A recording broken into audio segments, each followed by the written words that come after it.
선교의 사령관이신 주 예수 그리스도의 은혜와 평강이 사랑하고 존경하는 우리 이사님들에게 충만하시기를 축복합니다. 현재 전 세계 5,400여 선교기관에서 45만 명의 해외 선교사를 파송하고 있습니다. 2019년 기준입니다.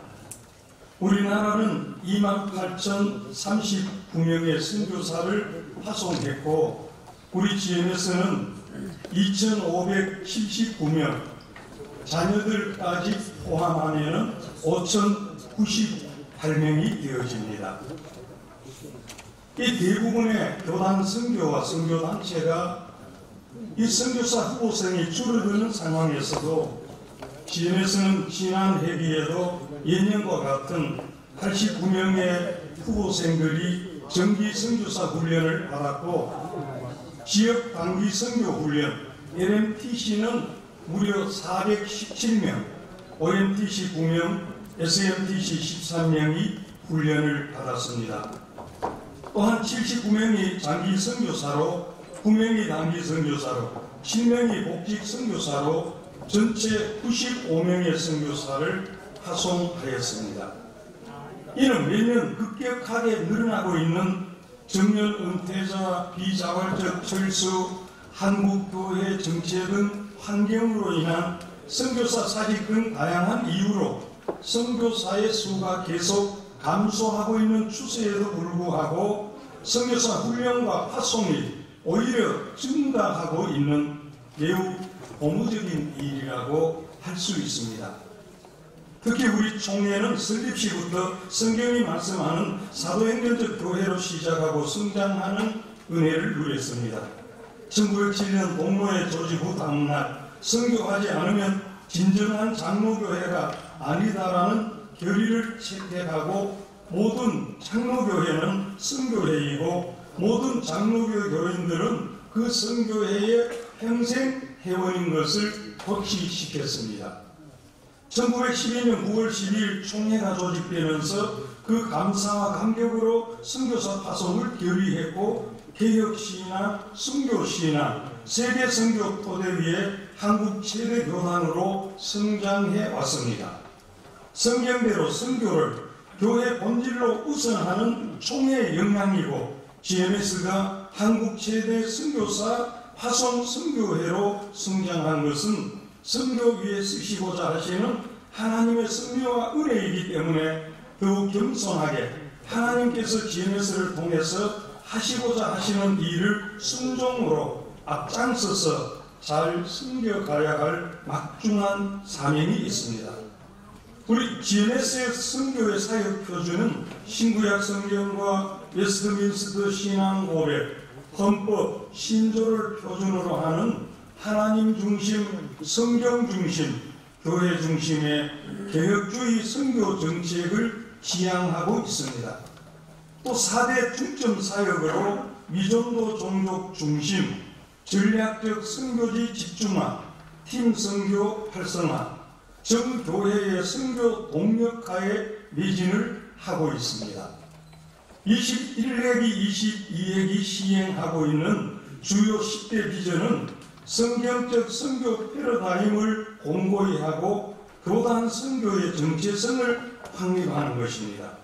또 지역 선교부 활성화와 GMS 선교 전략 개발과 국제화, 선교사 계속 교육 강화와 자질 향상, 선교사 멤버 케어 및 위기관리 전문화, 이주민 선교와 북한 선교의 효과적인 시행과 통일 준비, 이 디아스포라에 대한 선교와 디아스포라를 통한 선교 확장, 비자발적 철수 선교사의 재배치, 소통, 투명, 공정, 현장 중심의 섬김의 행정, 파송 및 후원교회 확대 및 권역별 이사회 활성화 등 10대 비전을 가지고 나가고 있습니다. 이 GMS 선교가 건강한 선교 현장을 만들고 세계 선교를 효율적으로 감당하기 위해서는 중복 투자 방지, 팀 사역 및 연합 사역, 신학교 교육의 확충, 평신도 전문인 선교사 발굴, 선교사 멤버 케어와 위기 관리 대응, 사역 평가와 재산권 이양, 은퇴 선교사 복지, 지역 연구 및 개발, 이주민과 난민 통일 등에 대해 발전적인 방안들을 계속적으로 마련해 나아갈 것입니다. 뿐만 아니라 글로벌 시대에 맞추어서 세계 선교 단체들과의 협력을 체결하고 상담, 의료, 복지, 교육, 지원 등의 전문적인 단체들과도 업무 협약을 통한 네트워크를 펼쳐가고 있습니다.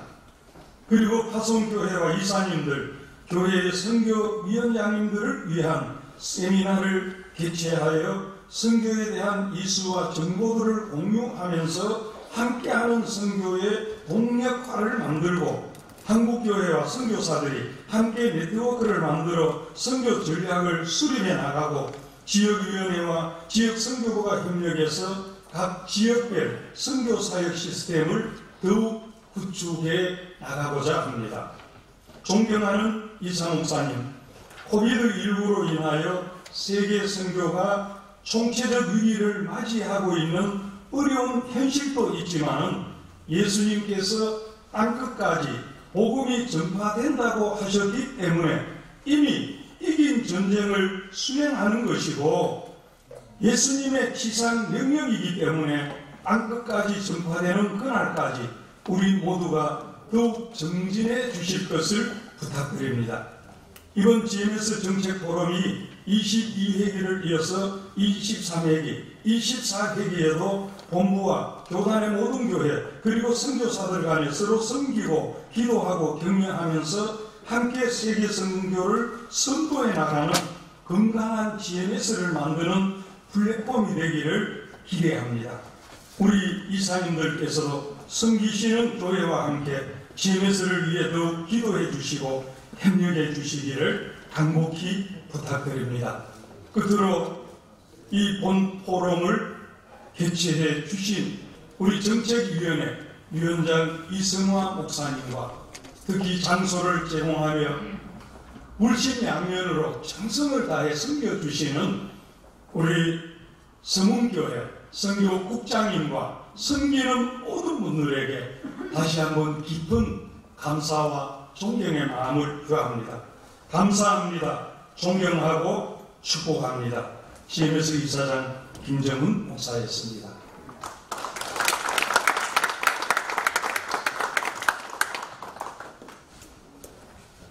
이 시간에는 정책위원장이 되신 우리 이성호 목사님께서 이 포럼을 개최하면서 여러분들에게 또 이제 정책 또 미래 이 부분에 관해서 우리 함께 말씀해 주시겠습니다. 환영사 둘이 없어서 여러분 우리 GMS 선교에 깊은 관심을 갖고 정말 봉사 다망한데도 불구하고 참석한 여러분들 정말 환영합니다. 우리 GMS는 우리 이사장님께서 지금 말씀하신 바와 같이 104개국에 2,580명 정도가 파송이 되어 가지고서 사역을 하고 있습니다. 연간 한 400억 정도가 지금 송금되고 있는 그런 상황이에요. 물론 이제 국내에서도 우리 GMS는 최고의 선교부입니다.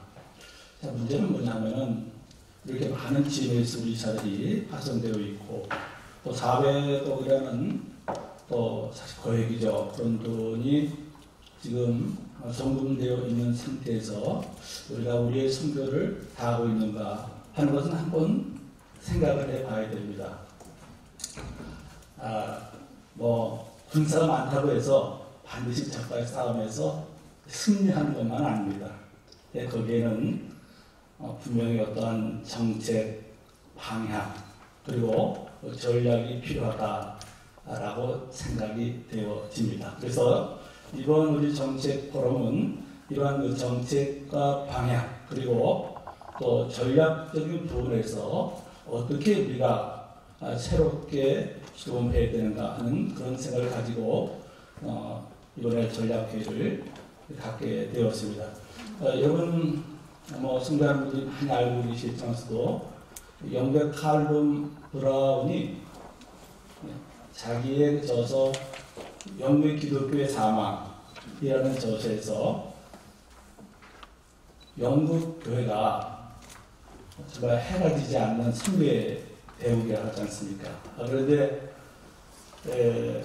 1960년부터 완전히 하향 선을 긋고 그리고 모든 기독교가 사회의 가장자리로 밀려났습니다. 그 원인이 과연 어디 있을까 하는 것입니다. 그 원인에 대해서 분석을 해봤는데 다른 게 아니라 어떤 것보다도 기독교의 계승이 세대에 걸쳐서 바로 행해지지 못했기 때문이다. 이런 분석이 나왔습니다. 지금 여러분들 우리는 4차 인공지능 시대에 살고 있습니다.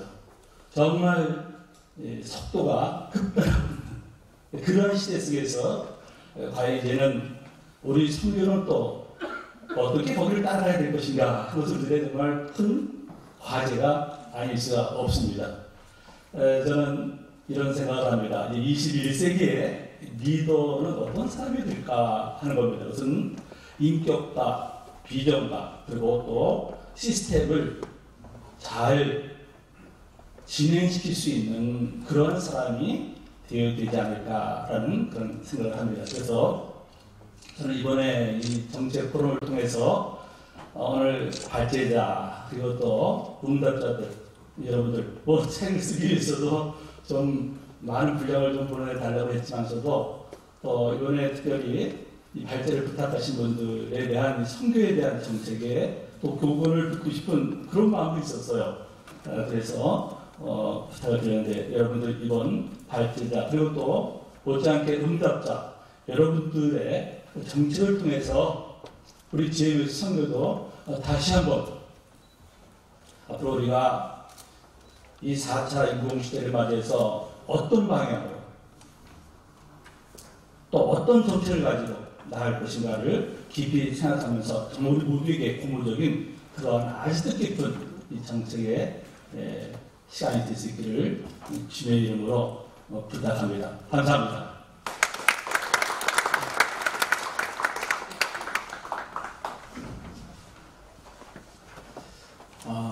시간이 한 3분 정도 남았습니다. 좀 쉬었다가 우리 이제 11시 정각에 포럼을 시작하도록 하겠습니다. 잠깐만 3, 4분 정도 이렇게 서로 인사도 하시고 또 그러면서 이제 준비하도록 하겠습니다. 감사합니다.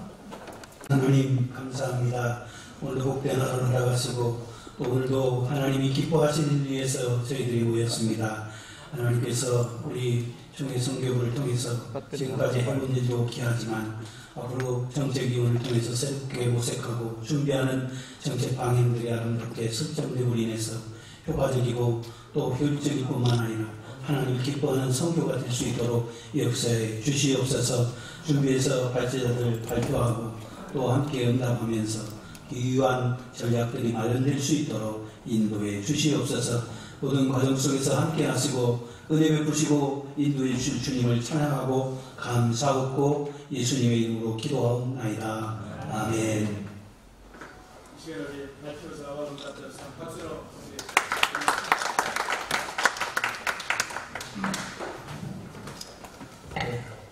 할렐루야. 반갑습니다. 한강에 숭어가 뛰면 구들막에 목침도 뛴다고 이 구들막에 목침 같은 부정한 제가 발제를 하게 돼서 영광입니다. 이 GMS의 과거, 현재, 미래를 좀 살펴보니까요. 무엇보다도 하나님 앞에 정말 감사한 것은 하나님의 줄권들이 넘쳐옵니다. 그래서 그렇게 참 보여지게 되겠고요. 그리고 지금까지 GMS를 위해서 헌신했던 역대 이사장님들, 임원님들, 그리고 이사님들 너무나 많은 수고와 헌신이 있었기 때문에 혹시 제가 이 과거 현재를 분석하고 또 미래를 제안하는 과정에서 누가 될까 그런 염려도 되었습니다. 저한테 주어진 시간이기 때문에 같이 좀 말씀을 드리고 싶습니다. 자료는 전부 다 이렇게 자료에 뒀습니다만 조금 요약해서 말씀드리기 위해서 PPT를 좀 사용하고자 합니다. PPT 좀 띄워주시기 바랍니다. 네. 먼저 GNS의 과거와 현재, 미래를 좀 살펴보고자 합니다. 저는 이 역사를 발전 역사다 이렇게 좀 이름을 지었습니다. 먼저 초기에는 1907년도에 동노회로 시작해가지고 1957년도까지를 GNS의 초기 발전 역사다. 그리고 이제 발전 1기, 발전 2기, 발전 3기로 나눠가지고 살펴보게 되겠습니다. 1969년도에 브라질, 태국, 독일, 필리핀 선교사 파송을 하던 그때부터 시작해가지고 이제 선교가 확장이 되어집니다. 1990년도까지가 발전 1기다 이렇게 두었고요. 발전 2기는 1998년도부터 이제 진행이 되어집니다. 이때가 한국 교회가 아주 성장하는 기간입니다. 그리고 따라서 선교의 대단한 확장기가 바로 발전 2기에 우리 GNS에 이루어지게 될 것입니다. 결정된 것은 바로 GNS가 1998년도에 태동이 됐다는 것입니다. 이것은 그야말로 우리 GNS의 역사일 뿐만 아니라 한국교회와 또 세계 선교의 큰 하나의 축을 만들어 나가는 그런 태동이 아닌가 싶습니다. 그러면서 이 선교가 아주 발전하게 됩니다. 더욱더 괄목하는 것은 지역 선교부가 태동이 되었습니다. 2009년도에 이 지역 선교부가 태동이 됨으로 인해서 더 선교의 큰 발전을 기대하게 되는 것입니다. 그런데 그것이 잘 진행되다가 참 안타까운 것은 선교본부와 지역 선교부의 갈등이 일어나게 되었습니다. 이것이 우리 GNS 선교회는 큰 하나의 아픔이었지만 또 다음 단계로 발전하기 위한 하나의 과정이 아니었는가 싶습니다. 그래서 그것을 저는 발전 2기로 두었고요. 발전 3기는 이제 그 지역 선교부하고 선교본부의 그 리더십이 회복이 됐습니다. 그래서 이 선교본부 리더십이 2015년도 이제 김재우 이사장님, 그리고 김창권 이사장님, 그리고 김정은 이사장님 이렇게 가면서 발전 3기로 지금 가게 되었습니다. 이 자리에 계시기 때문에 제가 아부를 한 것은 아닙니다. 발전 3기가 그렇게 되는데 이때는 한국교회가 정체가 되고 선교 확장도 정체가 되는 그런 시기가 되었습니다. 그런데도 불구하고 이 선교 본부의 리더십이 회복이 되면서 103개국 2,572명 선교사 파송과 16개 지역 선교부와 103개 선교지구 GNS 본부 이렇게 구조를 이루어 나갔습니다. 다음 GNS 현재 파송 선교사는 시간 관계상 생략해서 103개국의 2,572명 선교 현장은 이 권역별로 16개 지역 103개 선교지구 나이별 선교사 분포를 한번 살펴보게 됐는데요. 30대가 4.9%, 40대가 30%, 50대가 40.7%, 60대가 16.6%, 70대가 3.7%. 따라서 우리 GNS의 선교가 점점 이 시니어로 많이 집중이 되기 때문에 선교의 다음 세대, 미래 세대의 사역에 있어가지고 상당한 문제와 또 그 방향이 좀 제시가 되어야 될 것 같습니다. GNS 선교 사역의 문제를 조금 이렇게 제가 주제넘게 조금 살펴보았습니다. 개인주의와 개교회주의, 경쟁과 중복의 투자, 재정과 사역의 영세성, 청무의 미비, 선교사 편중된 배치, 전문인 선교사의 부재, 팀사역과 공동사역의 부재, 선교사 멤버와 케어와 위기관리 위협, 연구개발, 사역평가, 선교재산권 이양 문제, 은퇴후 선교사 복지 및 사역대책 미비.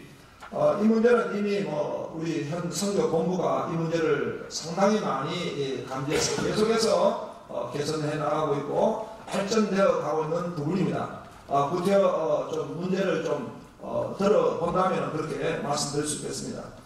현재 본부사역의 4대 핵심 과제를 보니까 GMS 정체성 확립과 슈퍼 GMS 선교 개척 팀 사역과 연합에 대해서 이렇게 핵심 가치를 두고 진행하고 있습니다. 다음은요. 이제 우리에게 코로나가 왔습니다. 코로나는 정말 비포 코로나, 애프터 코로나라고 말할 정도로 이 코로나19가 비상사태로 왔습니다. GMS에 우리가 오게 된 것입니다. 이것은 그래서 이 문제를 조금 살펴보게 되었습니다. 우선 선교사를 질병으로부터 보호하는 이것이 가장 우선적인 문제입니다. 그 다음에 현장 철수가 지금 현재 200명, MK를 포함해서 200명이 철수가 됐습니다. 계속 지금 철수가 되어지고 있습니다. 또 이 귀국한 분들은 자가격리로 들어가게 되는 것입니다. 그리고 있는 분들도 선교 현장이 지금 점점 고립화되어 가고 있습니다. 전염병이라는 것은 정말 가공할 만한 이 변화가 주어져 있는 것입니다. 그래서 선교 현장에 고립이 되어 있고 교회 후원 문제는 제2의 IMF를 우려할 정도로 지금 교회가 예산이 지금 예산과 재정이 지금 후퇴하고 있습니다. 전염병이 지금 아직 코로나 바이러스의 이 백신이 개발되지 못했습니다. 그런데 견종은 지금 3,000종 이상이 된답니다. 이렇게 했을 때 정말 이 코로나를 비롯해서 이 전염병이 장기적 상황으로 가지 않을까 하는 심히 어떤 우려가 있는 것입니다. 선교사 동원도 상당히 쇠퇴가 되고 있습니다. 선교사 지망생이 점점 줄어들어 있는 사실입니다. 저는 이러한 이제 어떤 문제점을 가지고 GMS 미래와 재현을 하고자 합니다. 먼저 원리적 측면에서 좀 찾아보게 됐는데요. 저는 성경에서 이 성경 기자 가운데 누가적 시각을 조금 제가 존중하고 많이 감동했습니다. 누가는 역사학자이면서도 말씀과 성령 운동가입니다. 그래서 누가복음과 사도행전을 기술한 부분에 있어가지고 상당히 선교적 인사이트가 있지 않는가. 그래서 저는 선교적 원리를 갖다가 이 폴 피어슨 포르신학교의 이 교수를 통해서 기독교 선교 운동사, 그러니까 선교 운동의 역사를 살펴봄으로 인해서 이제 우리가 현재를 분석하고 미래를 좀 재현할 수 있는 원리적 그런 참고를 하게 됐습니다. 그래서 시간 관계상에 다 설명할 수 없는 거지만 헤드라인만 말씀드리면 변두리 이론, 오히려 약한 자가 강한 자를 두렵게 하는 그런 변두리 이론, 두 조직체의 이론, 우리 선교 본부와 이제 또 우리 지역 선교 이런 형태로 정해볼 수 있겠습니다. 핵심 인물 이론은 결국 하나님이 사람을 통해서 일한다는 것입니다. key leader theory가 있습니다. 이 때문에 선교를 우리가 행정적으로 관리적인 측면으로 볼 것이 아니라 운동의 측면으로 보자. 부흥운동과 선교 운동의 차원에서 보자. 그럴 때 하나님이 사람을 쓰신다. 이런 어떤 코로나 사태가 오고 이런 4차 산업혁명 시대가 오면 역시 하나님은 또 하나님의 사람을 세우신다. 새로운 신앙생활의 이론, 끊임없이 우리가 이 사람을 세워나가는 신학적 돌파는 물론 우리는 교육주의 신학입니다. 교육주의 신학의 전략적 신학을 계속 연구 개발해야 된다. 특별히 상황화 이론을 개발해야 된다. 전략적 이론을 개발해야 된다. 그리고 부흥과 확장 이론, 역사적 상황적 조건의 이론, 선교 정보의 확산 등등입니다. 실제적 측면에서 저는 7가지를 제시합니다. 먼저 첫 번째로 선교연구소를 발전시켜야 됩니다. 선교연구소가 생명이다. 우리가 정책 포럼도 이렇게 지금 하고 있지만은 결국은 오늘 우리 총회장님도 말씀하셨지만은 이 뱀같이 지어롭지 않으면 안 됩니다. 그래서 이 연구가 시스템화돼야 됩니다.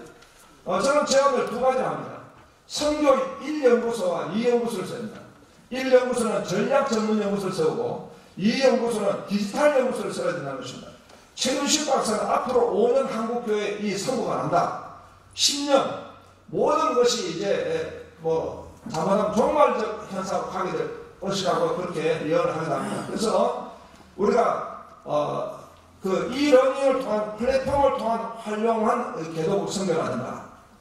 또 원격 교육이 이루어져야 되고 기술 진보에 따른 세상의 변화, 사이버 세상, 블랙체인 세상 이런 부분에 대한 이 선교 현장의 대처, 딥러닝을 통한 소수 부족 선교 번역 시스템, 온라인을 통한 영상 시스템 이런 부분들은 지금 이미 코로나로 말미암아 4차 산업혁명이 급속하게 이 한국에 왔습니다. 세계 선교 현장에 마찬가지로 지금 다 와 있는 것입니다. 지금 대면하지 못하고 비대면 지금 이 사회가 되어 있는데 이 온라인이라든가 이 빨리 우리가 이 부분에 대응하지 않으면 선교지가 다 무너지게 됩니다. 그래서 이런 부분은 디지털 선교 연구소는 정말 시급한 문제다 이렇게 저는 드리고 싶습니다. GMS 선교 비전을 관리적인 측면으로만 볼 것이 아니라 우리는 선교 비전의 부운동으로 발전해야 한다. 김켈러가 말했던 신학적 전략적 운동으로 가야 된다. 그래서 이 지금 GMS가 선교 운동화되고 거기에 어떤 이론과 거기에 어떤 이 신학적 입장과 또 이 네트워크를 만들어야 된다. 그렇게 지금 제안을 하고 싶습니다. 화성 선교사와 화성교회 협력관계 시스템과 매뉴얼화를 해야 된다. 그 다음에 GMS 선교본부의 플랫폼화. 저는 이제 화성에서 지금 목표를 하고 있는데요. 이 화성의 GMS 옆에 보면은 3.1 운동 기념 유적지가 있는데요. 이 3.1 운동 기념 유적지를 화성시가 대대적으로 지금 지원하고 있습니다. 그래서 우리 국가적 어떤 그 관광지를 만들고 있습니다. 그럼 바로 옆에가 우리 GMS 본부인데 이 GMS 본부를 우리가 세계선교센터의 기지 플랫폼을 만들 뿐만 아니라 저는 현재 지금 전 세계에 나가 있는 우리 선교사님들 네트워크가 강력한 네트워크입니다. 거기서 우리가 모든 정보와 또 이 모든 선교 유물들을 수집해서 선교 박물관을 만들어야 됩니다. 화성 우리 이 지역에 박물관을 만들어서 이 선교를 계속해서 부운동 차원에서 나가야 된다. 그렇게 제안을 하고 싶습니다. 선교사 다음 세대 동원 시스템 그리고 선교 멤버 케어 시스템을 활성화 이루어야 됩니다. 현장 선교사 중심의 전략 입안과 시행이 이루어져야 됩니다. 저한테 10분간 시간이 주어졌는데요. 제가 지금 약간 쫄아가지고 일찍 끝냈습니다. 감사합니다.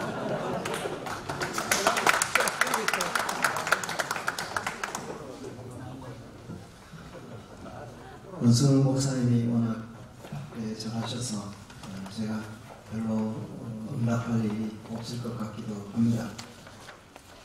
제가 자료를 꼼꼼히 검토하면서 느끼는 것 그중에 참 데이터를 확실하게 이용하셨다.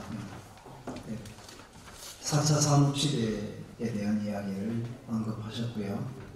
또 AI에 대한 이야기를 하셨어요. 속으로 그런 생각했어요. 데이터, AI라는 게 사실 빅데이터를 근간으로 하는 건데요.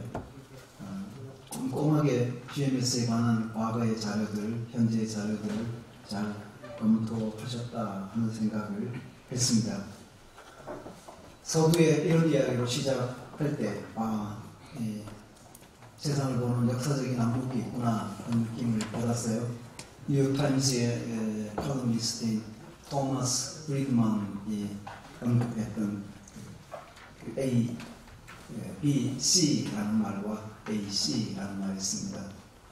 코비드 이전과 코비드 이후의 사회, 정치, 경제적인 상황이 확연하게 달라질 것이라고 예견을 했던 그 이야기죠. GMS의 과거와 현재의 문제는 이미 지나갔고 진행 중에 있는 문제지만 지금 이 자리에서 우리가 생각해야 될 부분은 역시 미래에 관한 부분이라고 생각을 해요. 그래서 미래에 대한 제안을 하기 위해서 발제자께서 언급한 것 중에 폴 피어슨의 선교 역사 이론이라고 말할 수 있겠습니다. 8가지로 책에 잘 기록을 해주셨는데 저는 5가지 정도로 간략하게 언급을 해보고 싶어요. 변두리 이론이라는 것 역시 선교의 중요한 것이겠죠. 랄프 윈터 박사는 선교 쪽에서는 아주 탁월한 코어 인물입니다. 그렇지만 그가 속한 장로 교단에서는 그냥 별로 면이 없는 사람으로 여겨졌습니다. 그렇지만 그가 선교의 핵심 인물로 일할 수 있었던 것처럼 이런 변두리 이론이 선교지에 필요하다 하는 것과 또 GMS의 미래에 적용될 수 있는 이론 중에 두 조직체 이론이 여기에 해당되지 않나 생각을 했습니다.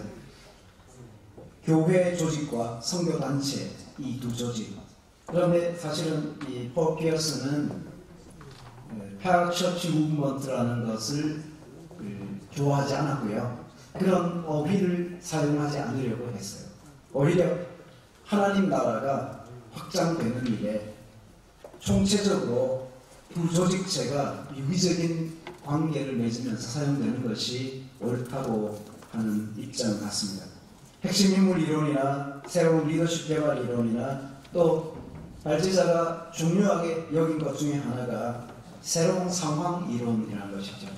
세상은 변화무쌍한데 선교지 상황도 급변하는데 그 급변하는 상황에 맞는 대처 방식이 나와야 된다. 그런 측면에서 굉장히 변증법적인 어떤 대처 방법이 우리에게도 필요하지 않겠는가 하는 것이죠. 그런 지금 우리가 하고 있는 그 선교사 멤버 케어라든지 이런 위기 관리 능력이 조금씩 향상되고 있는 것은 미래를 위해서 GMS가 중요한 터전을 가져가고 있다 이렇게 생각을 합니다. 그래서 본부에 있는 그 행정 또 본부의 연구소가 현장하고 밀접한 관계를 맺어야 된다는 생각이 미래에 우리가 극복해야 될 부분인데 우리는 늘 이것을 하고 있고 해야 된다고 생각을 하지만 늘 아쉬운 부분이 남아있죠. 2% 부족한 상황에서 진행되고 있는 것이 사실입니다. 따지고 보면 현장에서 일하는 사람들이 본부에 많은 것들을 제공해 줄 수 있는 전문가 집단이 될 수도 있다는 생각을 하는 것이죠. 그런 측면에서 현장과 본부는 긴밀한 관계가 형성이 되고 또 현장에 나가 있는 사람들이 본부의 연구소와 아주 밀접하게 연관이 되어서 이쪽에 전문가 집단이 있고 또 다른 전문가 집단에서 상호 교통이 잘 일어날 때 두 조직체 이론도 성립될 것이고 변두리 이론도 적용될 것이고 상황 이론도 다 적용이 될 것이라고 생각을 합니다. 발제자가 언급해준 모든 내용에 대해서 제가 읽으면서 참 감사하다는 생각을 했고요. GMS의 이사들 중에서 이렇게 선교에 대한 깊은 이해를 가지고 계신 분이 있다는 것에 대해서 또한 감사하게 생각했습니다. 제 응답은 이것으로 가능하겠습니다. 감사합니다.